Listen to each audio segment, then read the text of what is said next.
Hello students, कैसे हैं आप लोग। हमारा जो first lecture income from house property से रिलेटेड आप लोग पढ़ चुके हैं, जिसमें फॉर्मेट क्या होता है वो हम सीख चुके हैं, जिसमें ग्रॉस एनुअल वैल्यू का simple determination, gross annual value income from house property का फर्स्ट कंपोनेंट है, जिसमें उसको हम डिटरमाइन कैसे करते हैं ये हमने सीखा, और नेट एनुअल वैल्यू कैसे निकालते हैं ये सीखा। दो कंडीशन में हमने ये चीज़ें सीखी थी, जब रेंट कंट्रोल एक्ट एप्लीकेबल है और जब रेंट कंट्रोल एक्ट एप्लीकेबल नहीं है। आपको बताया गया था कि रेंट कंट्रोल एक्ट एप्लीकेबल कब होता है, जब क्वेश्चन में हमें स्टैंडर्ड रेंट दिया होता है। स्टैंडर्ड रेंट वो फिक्स्ड रेंट होता है जो उस सिटी की या स्टेट की गवर्नमेंट फिक्स करती है। उसके पीछे इंटेंशन ये होती है कि उस स्टेट का, उस सिटी का जो लैंडलॉर्ड है, टेनेंट को एक्सप्लॉइट ना करे और उससे ज़्यादा किराया ना वसूले। हमें अगर क्वेश्चन सोल्व करना है तो हमारे पास स्टैंडर्ड रेंट की इंफॉर्मेशन जिस भी क्वेश्चन में दी होगी, हम उस क्वेश्चन को मानेंगे कि वहाँ पर रेंट कंट्रोल एक्ट एप्लीकेबल है। और जिस क्वेश्चन में हमारे पास स्टैंडर्ड रेंट नहीं है हाउस प्रॉपर्टी से रिलेटेड, वहाँ हम मानेंगे रेंट कंट्रोल एक्ट एप्लीकेबल नहीं है। बेसिक फार्मूला वो सेम ही रहना है जैसा आपको सिखाया गया था, उसको थोड़ा सा एक्सटेंड करके पढ़ेंगे हम। हेडिंग यहाँ पर दे रखी है कि अनरियलाइज रेंट भी हमें क्वेश्चन में दे रखा हो और वैकेंसी पीरियड भी दे रखा हो। तो अभी इसको टच करते हैं, लेकिन उससे पहले हम ये देख लेते हैं कि पुराना फार्मूला क्या था। हमें ये मालूम है कि जब रेंट कंट्रोल एक्ट को शॉर्ट में लिख लेता हूँ मैं, आरसीए, नॉट एप्लीकेबल है, राइट। और जब रेंट कंट्रोल एक्ट एप्लीकेबल है, जब rent control act not applicable है तो हम हायर लेते हैं म्युनिसिपल वैल्यू, फेयर रेंट और एक्चुअल रेंट का, उसको हम ग्रॉस एनुअल वैल्यू मान लेते हैं। जब रेंट कंट्रोल एक्ट एप्लीकेबल है तो म्युनिसिपल वैल्यू और फेयर रेंट की हम हायर वैल्यू लेते हैं और स्टैंडर्ड रेंट हम एज इट इज लेते हैं, और इस हायर और इस एज इट इज वैल्यू का जो लीस्ट अमाउंट है, कम है, उसको लिख देते हैं। उसको फिर एक्चुअल जो रेंट हमने अपने टेनेंट से वसूला है उससे कंपेयर करते हैं। जो अमाउंट इन दोनों में हायर होता है उसको हम ग्रॉस एनुअल वैल्यू लिख देते हैं। यहाँ तक हमारा पुराना लर्निंग है, ठीक है। अभी इसको थोड़ा सा एक्सपेंड करेंगे कि हम ग्रॉस एनुअल वैल्यू और नेट एनुअल वैल्यू निकालना सीखेंगे। और स्पेशली जो चेंज है ग्रॉस एनुअल वैल्यू के लिए, ग्रॉस एनुअल वैल्यू निकालना सीखेंगे अगर हमें क्वेश्चन में अनरियलाइज रेंट और वैकेंसी पीरियड का रेंट दे रखा है। अनरियलाइज रेंट क्या होता है? जब हमारा टेनेंट ऐसा होता है कि वो टाइम पर किराया ना दे और आप बार बार उससे डिमांड करने के बाद भी वसूल ना पाएँ, तो जो किराया आपके किराएदार ने आपको नहीं दिया और आप वसूल भी नहीं पाए, आप जस्ट असहाय हो गए, हेल्पलेस हो गए, नहीं दे रहा भैया, हमने अपने सारे जतन कर लिए, the person who is our tenant is not paying us at all, तो हमारे पास लास्ट ऑप्शन क्या है? आप नुकसान बुक करो। लेकिन ऐसे बंदे से और नुकसान मत बढ़ाओ, उसको निकालो, उसको निकालेंगे आप, और जो किराया नहीं वसूल पाए उसे आप अनरियलाइज रेंट की संख्या देंगे और वो अपना नुकसान मान लेंगे। आप आगे क्या करना होगा? आगे ये करना होगा कि मकान खाली थोड़ी छोड़ेंगे, अब कोई दूसरा किराएदार आप ढूंढेंगे। जब दूसरा किराएदार आप ढूंढेंगे तो उसे एकदम नहीं मिल जाएगा। एक से आप नुकसान भुगत चुके हैं तो दूसरा ढूंढने में आराम से टाइम लगाएंगे, और जो टाइम लगेगा उतने टाइम आपका मकान खाली पड़ा रहेगा और उसका किराया आपको नहीं मिलेगा। और जब उसका किराया आपको नहीं मिलेगा तो उसको हम बोलते हैं वैकेंसी पीरियड। तो मतलब दो नुकसान यहाँ पर आपको होते हैं, अनरियलाइज रेंट का और दूसरा वैकेंसी पीरियड का। ये दोनों अगर क्वेश्चन में मेंशन है तो हम किस तरीके से हमारे न्यूमेरिकल में चेंज आएगा सॉल्यूशन में, this we have to learn. ऐसा ज़रूरी भी नहीं है कि आप किराया नहीं वसूल पाए, हमेशा तो ऐसा ही होगा कि नया किराएदार ढूंढने में टाइम ही लगेगा। ये तो एक बात बताई जा रही है, लेकिन क्वेश्चन में जैसा दिया उस हिसाब से आपको सोल्व करना है। अगर केवल अनरियलाइज रेंट दिया है तो उसका ट्रीटमेंट आपको आना चाहिए, अगर केवल वैकेंसी दिया है कि साहब हमने किराएदार अच्छा नहीं लग रहा हमको, अभी तक इससे रेंट ले लिया, या फिर उसका एग्रीमेंट पूरा हो गया, वो टाइम तक रेंट देता था, राइट, अब उसे कहीं और शिफ्ट कर लिया, तो अब वो चला गया तो दूसरा आप रखोगे, तो अनरिलाइज रेंट हो सकता है ना हो, केवल वैकेंसी पीरियड हो, या फिर दोनों चीज़ हो। मतलब हर तरीके से सवाल आना चाहिए। अनरिलाइज रेंट है केवल तो कैसे होगा, केवल वैकेंसी है तो कैसे होगा, और जब दोनों चीज़ है तो कैसे होगा। क्लियर? लेट्स अंडरस्टैंड कि इस फॉर्मूले में, इस सॉफ्टवेयर में कैसे हम चेंज करेंगे जब हमारे पास ये ऊपर के दो नुकसान दिए होंगे, अनरिलाइज रेंट के और वैकेंसी पीरियड। देखो, सुनो, समझो ढंग से कि कैसे होगा सवाल आगे से। भाई यूँ मान लो कि आपके हाउस दिए हैं ए और बी, राइट, और हाउस ए और बी में हमारे पास म्यूनिसिपल वैल्यू दी है 50,000, 60,000, फेयर रेंट दिया है 40,000, 41,000, और एक्चुअल रेंट दिया है हमको एनुअल। यहाँ बहुत सारी बातें समझने लायक हैं। एक्चुअल रेंट जो हमें सवाल में दिया होगा वो एनुअल वाला हमें कंसीडर करना है।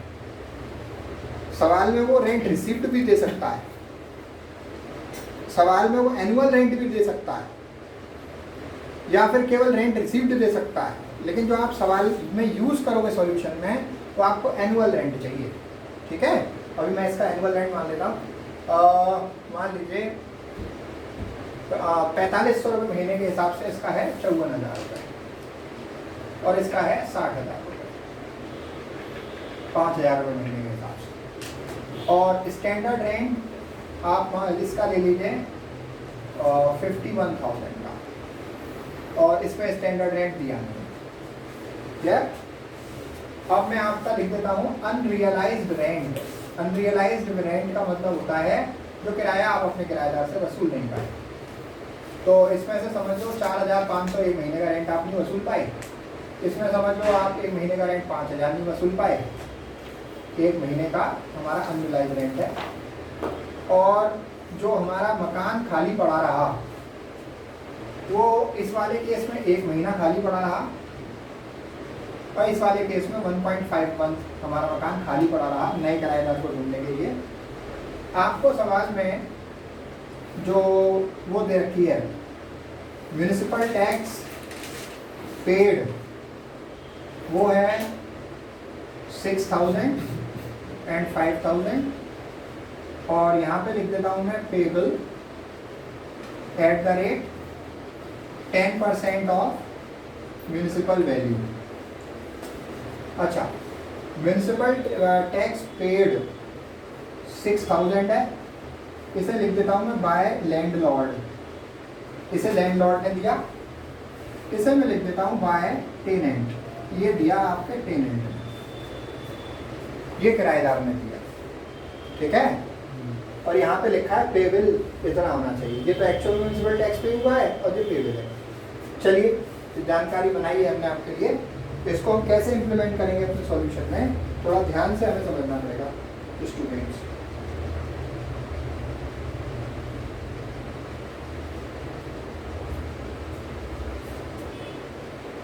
अब देखिए, ये आपका सवाल है, क्लियर? ये आपका सवाल है जिसमें म्युनिसिपल वैल्यू है, फेयर रेंट है, एक्चुअल रेंट है, स्टैंडर्ड रेंट है और अनरियलाइज रेंट है। ये वैकेंसी है, ये म्युनिसिपल टैक्स पेबल है, राइट, और ये म्युनिसिपल टैक्स एक्चुअली पेड है बाय लैंडलॉर्ड बाय टेनेंट। अब देखो कैसे आप सवाल करोगे। आप सवाल ऐसे करोगे कि हाउस ए में ये देखकर मुझे बताओ कि क्या रेंट कंट्रोल एक्ट एप्लीकेबल है या नहीं। क्यों आप कह रहे हो ऐसा? क्योंकि स्टैंडर्ड रेंट हमें क्वेश्चन में दिया है, तो हम कह रहे हैं कि भाई वो रेंट कंट्रोल एक्ट एप्लीकेबल में आता है। क्लियर? तो अभी हम बात कर लेते हैं यहाँ पर कि 50,000 रुपीज़ की आपकी म्यूनिसिपल वैल्यू में यहाँ पर लिखता हूँ। हाउस ए का सॉल्यूशन आपका यहाँ पर है और हाउस बी का यहाँ पर होगा। क्यों होगा? क्योंकि आपका जो है हाउस ए में रेंट कंट्रोल एक्ट एप्लीकेबल हो रहा है, क्योंकि वहाँ पर हमें स्टैंडर्ड रेंट गिवन है, और यहाँ पर नहीं हो रहा है क्योंकि यहाँ पर स्टैंडर्ड रेंट नॉट गिवन है।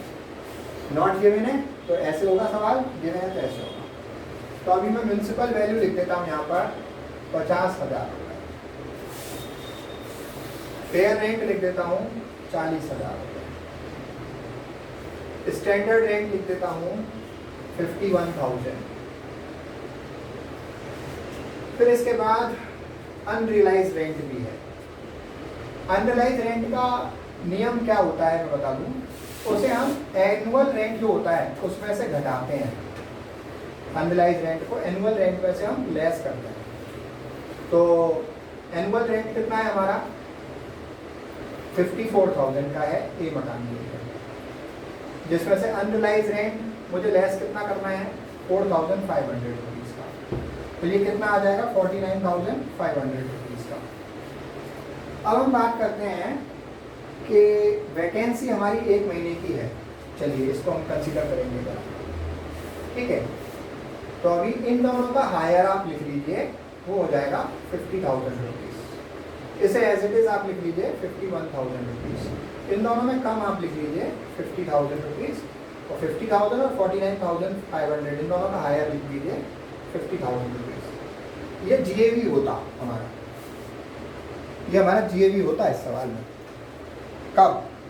जब हमें ये वैकेंसी नहीं दी होती। अगर इस क्वेश्चन में केवल अनरियलाइज रेंट होता तो ये हमारा ग्रॉस एनुअल वैल्यू होता आंसर।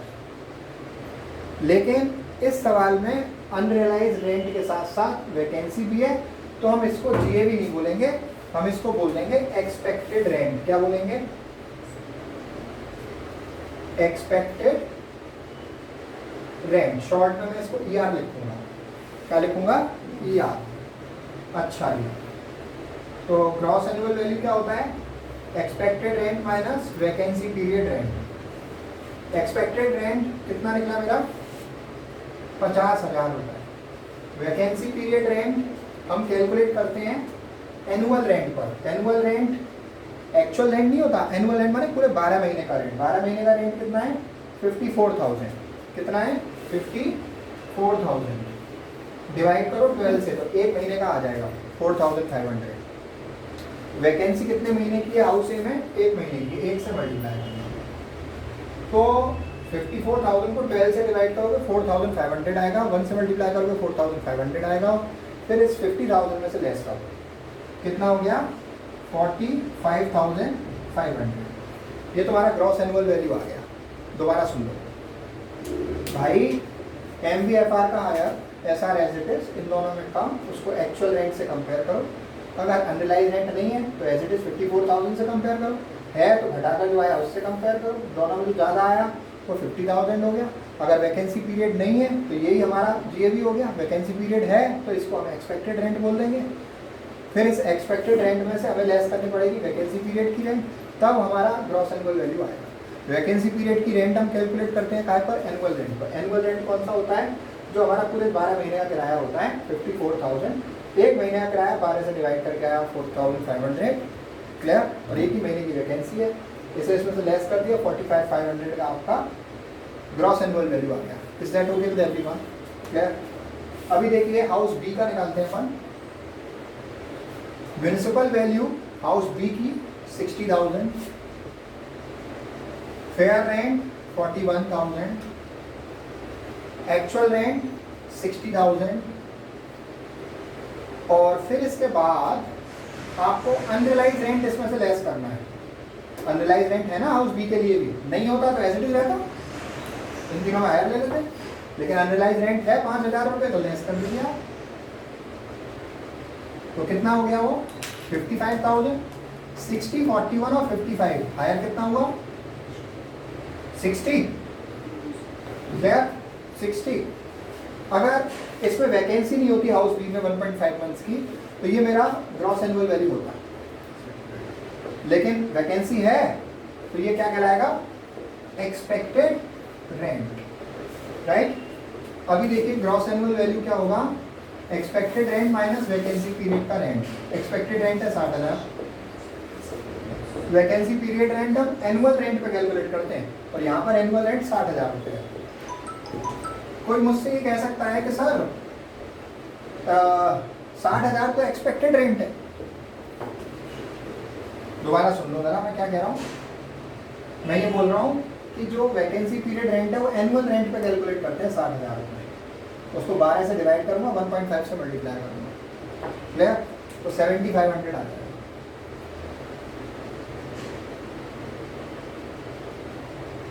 ये मेरी चीज़ें भी आ जाएगी। मैं ये कह रहा था, कोई ये कह सकता है कि सर आपने तो इस पे एक्सपेक्टेड रेंट पे कैलकुलेट कर लिया, ये भी 60 है, ये भी 60 है, ये कोइंसिडेंटली 60 है। हमेशा हर सवाल में ऐसा नहीं करना है, राइट? हमें देखना है कि एनुअल रेंट कितना है। 60,000 12 से डिवाइड किया, 1 मंथ का 5,000, 1.5 मंथ्स की वैकेंसी है, मल्टीप्लाई किया 7,500, लेस किया। कोइंसिडेंटली सेम हो सकता है, लेकिन हमें हमेशा कैलकुलेट वो सेम हो या नहीं हो उससे कोई मतलब नहीं है, हमें क्या कैलकुलेट करना है, एनुअल रेंट पे। क्लियर? अभी हम बात कर लेते हैं नेट एनुअल वैल्यू की। नेट एनुअल वैल्यू कैसे आती है? Calculation of NAV. तो जो भी आपने ग्रॉस एनुअल वैल्यू हाउस ए और बी की निकाली है उसको आप लिख दीजिए। कितनी निकाली है? ए की 45,500 और उसकी 52,500। इसमें से मुझे municipal tax paid by owner घटाना है। बहुत इंपॉर्टेंट बात है यहाँ पर, municipal tax paid by owner less करना है। ओनर हो आप और नहीं हो तो बनना है, ध्यान रखना। मकान बहुत सारे होने चाहिए और आप उसके मालिक होने चाहिए, राइट? बहुत सारे किराएदार होने चाहिए और इनकम आती रहनी चाहिए। तो आप लैंडलॉर्ड हो तो ग्रॉस एनुअल वैल्यू आपके मकान ए और बी की ये है। म्युनिसिपल टैक्स का पेमेंट वहाँ पर लिखा लैंडलॉर्ड ने दिया 6,000 रुपये। हमने आपको नियम बताया है, municipal tax is deducted from gross annual value on the basis of actually paid by the owner, landlord, not by tenant. तो लैंडलॉर्ड ने जो पे किया 6,000 लेस कर देंगे, टेनेंट ने पे किया वो लेस नहीं होगा। अब आगे देखो, पेबल लिखा है 10%, पेबल की जगह पेड लिखा होता तो लेस होता, पेबल लेस नहीं होता है। दोबारा सुन लो, municipal tax is deducted on the basis of actually paid by the owner. तो ये वाला ओनर ने पे किया था, ये लेस कर दिया, ये टेनेंट ने पे किया था, लेस नहीं किया। यहाँ पर पेबल लिखा है तो फिर कंप्यूट नहीं होगा, क्लियर? तो यही नेट एनुअल वैल्यू आ गई आपकी। कितनी? 39,500 इसकी आ गई, 52,500 इसकी आ गई। क्लियर? ये नेट एनुअल वैल्यू है।